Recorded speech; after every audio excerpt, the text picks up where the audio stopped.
स्वर्गीय नीलमणि साहू राज्यर जड़े वरिष्ठ केवल सांबादिक नथिले आम सांबादिक मानक भितर मोर 40 वर्ष ऊर्ध्व सांबादिकता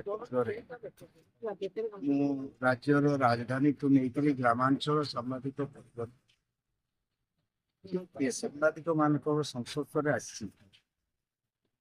भितर भल मनीषटे खूब कम देखा मिले भितर नीलमणि साहू है मनीष भाई मनीषटा थे समस्त आदर कर गर्व अहंकार जमा छुई न जोड़े दक्ष संगठक थे सामाजिक संगठन को से सब बेले उचित परामर्श सठिक परामर्श दे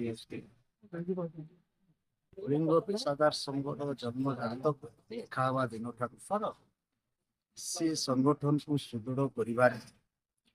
सबु बेले प्रयास जारी रखी आज वर्तमान हमें अनुभव बारी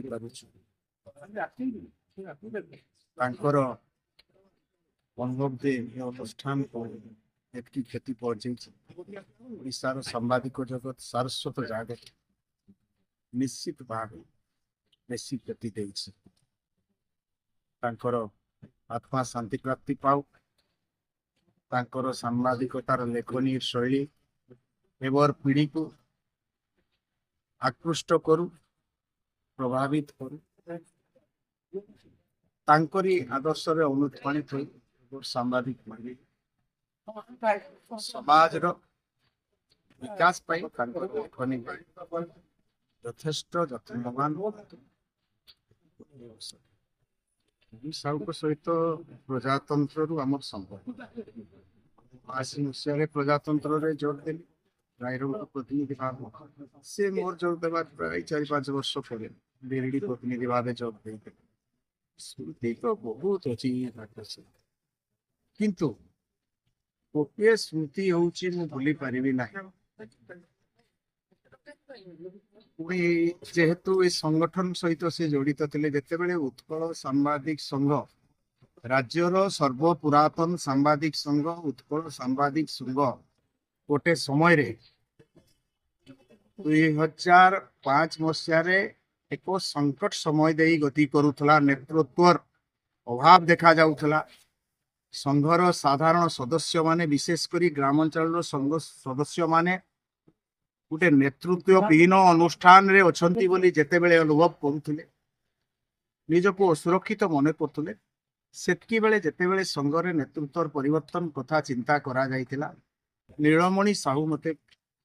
जो किसी व्यक्ति मते प्रोत्साहित करते आप सभापति कहते से भितर नीलमणि साहू को भूमिका प्रमुख थिला से प्रथम मते फोन करी कही न जाऊ आपण को आम सभापति करूँ बोली निर्वाचन में प्रतिद्वंदिता करेंगे बोली आम निष्पत्ति नहीं मानसिक स्तर में प्रस्तुत हूँ मुझे रायरंगपुर थाए एम गोटे कोणार्क बैठक कर निष्पत्ति तो तांकर गोटे सीटू जड़ा दूरदृष्टि के जना रायरंगपुर उपाधिक अंचल जड़े आसी सांबादिक सभापति देले ओडिशार सांबादिक मान स्वार्थ प्रकृत लड़ाई बोली से दिन से स्वप्न देखी परवर्ती समय किसी मात्रा सफल अनेक कार्य करने आज दिन में अनेक स्मृति अच्छी से स्मृति कहले राति पाई कथा सब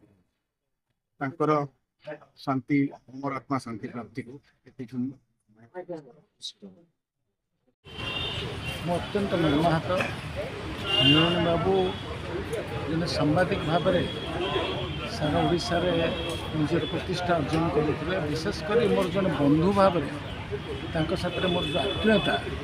सेटा सबुदिन लिभिगला सेटा मत बेसी आघात हो आज 11 दिन में ओडिशा विभिन्न कोण अनुकोण सहस्राधिक सांबादिक माने एकत्रित होती समाजसेवी मैंने एकत्रित होती समाज संस्कारक एकत्रित होती साहित्यिक कवि समस्त एकत्रित होकर स्मृतिचारण करुँच से एकाधार नीलमणि बाबू जन सांबादिक समाजसेवी समाज संस्कारक एवं सुसाहित्यिक भाव में निजर प्रतिष्ठा सारा ओडिशार अर्जन तेणु तांकर अवर्तमान में आज से सब संगठन गुड़िक गोटे अपूरणीय क्षति है पूरण हवा भविष्य तेणु तांकर अमर आत्मार सद्गति मु प्रभु श्री जगन्नाथ पाखे नीलमाधव पाखे प्रार्थना करुँच आत्मा सद्गति हो एवं परिवार को आशीष ढाड़ी ये